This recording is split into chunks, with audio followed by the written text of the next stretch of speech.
একদিকে ইসরায়েল, যার জন্ম হয়েছে দখল দিয়ে, আরেকদিকে ইরান, যারা বলে জুলুমের বিরুদ্ধে চুপ থাকা, জুলুমকে সমর্থন করা।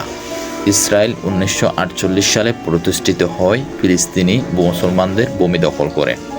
সেই থেকে শুরু হয় শতাব্দীর অন্যতম নির্মম অধ্যায়। গাজায় হামলা, শিশু হত্যা, অবরোধ আর গোলাবর্ষণ। আর ইরান 1979 সালে ইসলামী বিপ্লবের মাধ্যমে গড়ে তোলে ইসলামী প্রজাতন্ত্র। তারা ফিলিস্তিনিদের পাশে দাঁড়ায়, হিজবুল্লাহ ও হামাসকে সমর্থন দেয়। আজ ইসরায়েলের পাশে দাঁড়িয়েছে যুক্তরাষ্ট্র, যুক্তরাজ্য, ভারত সহ বহু পশ্চিমা শক্তি। আর ইরান দাঁড়িয়ে আছে মুসলিম বিশ্বের এক অন্তরালের কণ্ঠ হয়ে। যুদ্ধ শুধু বোমা দিয়ে হয় না, যুদ্ধ হয় তথ্য দিয়ে, ন্যায়ের পক্ষে দাঁড়িয়ে।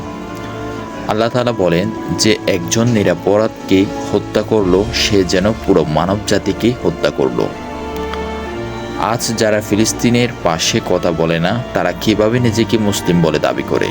প্রিয় দর্শক, আমরা গুলির সামনে দাঁড়াতে পারি না, কিন্তু আমরা কলম দিয়ে, কণ্ঠ দিয়ে, ধোঁয়া দিয়ে, প্রতিবাদ দিয়ে ইসরায়েলের বিরুদ্ধে এবং মুসলিম ফিলিস্তিনের পক্ষে কথা বলতে পারি। আমাদের উচিত পড়াশোনা করা, সত্য জানা, ন্যায়ের পথে থাকা।